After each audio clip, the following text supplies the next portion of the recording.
Hey guys, I'm Mangnall Hernandez with Web3 TV, and I'm at the BlockDown Festival in Portugal. Joining me is Tim, the CEO of Capital Block. How are you today? Good, I'm good. You?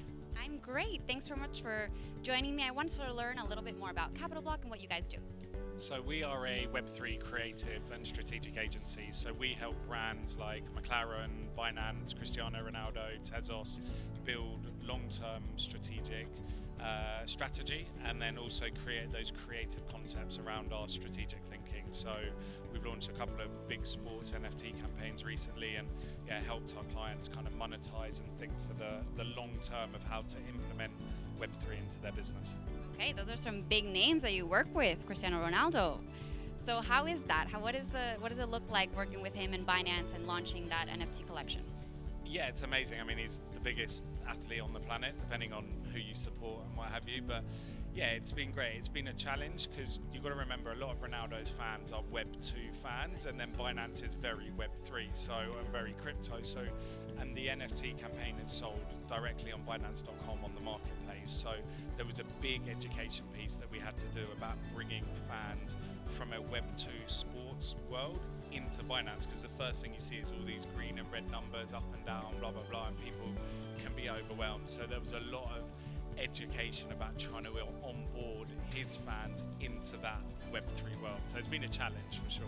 What was the most challenging part of that, would you say?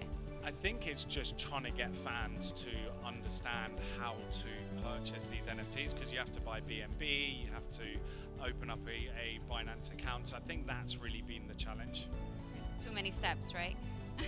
Yeah, I mean, I think, look, once you understand and once you're on Binance, then it's very easy to be able to do. But I think if you're not a crypto native person, like for you or for me, it's quite easy to log on to Binance. But for someone outside of the space, it can be a little bit overwhelming. So Binance did a really good job about onboarding, about laying out how you do it, making it really, really easy.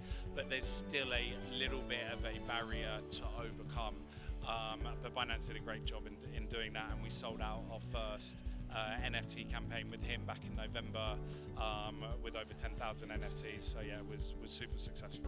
Can we expect a new campaign anytime soon? So we've actually just dropped one. We dropped one a week ago, so called The GOAT, which was a collection around his NFT goals, or around his goals that we turned into NFTs. So that went live just over a week ago, and so far we're just over 10,000 sold. We've sold out all of our SSR and our SR and our R, which is rare and then super rare, and then we've got a couple more to sell out, and then we'll be there. Okay, that's exciting. So I understand that it's part of like a larger campaign, I think, for Saudi Arabia tourism, right? Now that Cristiano's playing for the team, is that right? I mean, we don't get involved with Saudi tourism. I think, look, Binance brought him on as an ambassador because of the following that he got, and Binance are invested into sports. They work with the likes of Lazio. They've got F1 teams in Alpine. So working with Ronaldo was a natural step. Obviously, the MENA region and Saudi Arabia and the United Arab Emirates is massive for crypto anyway, really young demographic. So we've seen a huge uptake. We've not worked directly with the Saudi tourism, but it's definitely helped the region for sure. Yeah, no, I'm sure for all those mega fans of Cristiano out there. And so can you tell me what you think maybe are the best use cases for NFTs? Maybe when it comes to the sports world, but is it just for like that collectible item? Or is there more behind owning NFTs when it comes to players in sports? Yeah, I think sports is a really difficult place to be in terms of launching an NFT, because you have the old Web3 world where everyone was like, we're going to make hundreds of millions, you're going to buy an ape and this and that and buy it for 100 and it goes to 1 million, whatever it may be.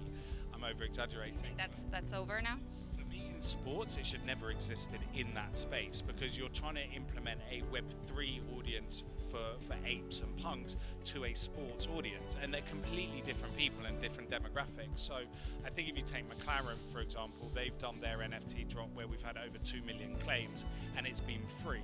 And then it's how do we then use that community that we've built of 2 million people, how do we use that to then implement that into their sponsors, and how do they then drive new revenue through their sponsors through this Web3 community? For me, that's where the future is going, and actually create a collectible or something that you want, or have some really good utility or rewards.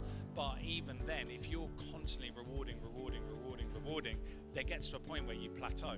So as a sports organization, you have to think of, how do we build this community? How do we keep it engaged with not always rewarding and giving utility? And then how do we make sure that our community benefit from our sponsors and our sponsors benefit from our community as well? Got it. And so then what do the sponsors think about this? Is it harder to convince them to get on board?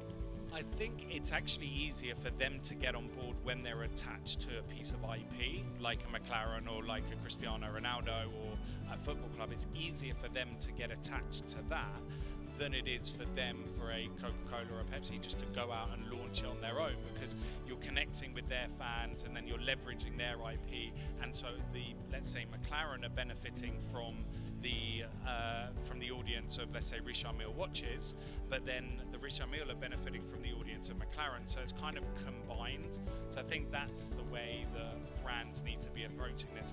If you're attached to a sports IP, or if you're the IP, then you can create these new packages, or you can create these Web3 sponsorship packages and products, and then go to a Coca-Cola or a McDonald's or whoever it is, and then leverage that. Exactly. Okay, I see. And is there any maybe player or company that you would dream about working with? I mean, look, we want to work with all of the Saudi clubs. I think what's happening in sports in Saudi is super interesting, and they're obviously investing a lot of money, and I think they want to create a global reach. So we want to work with all sports organisations. Love to work with your Mercedes, with your Ferraris. We'd love to work with some of your Arsenals, your Chelseas. So all of the football clubs we'd love to work with, and we also want to work with each country and each sport. So it's everyone. Yeah. All right, sounds good. And what are you looking forward to the most being here at BlockDown in Portugal? I think it's always nice to come to Portugal. It's always nice to see the sun shining, meet people that we haven't met before, get a different perspective. I mean, there's some great people like Paris Saint-Germain here, so I'm excited to have conversations with them and see where we can try and help and develop the sports space. All right, sounds good. Well, enjoy the rest of the conference, and thanks again.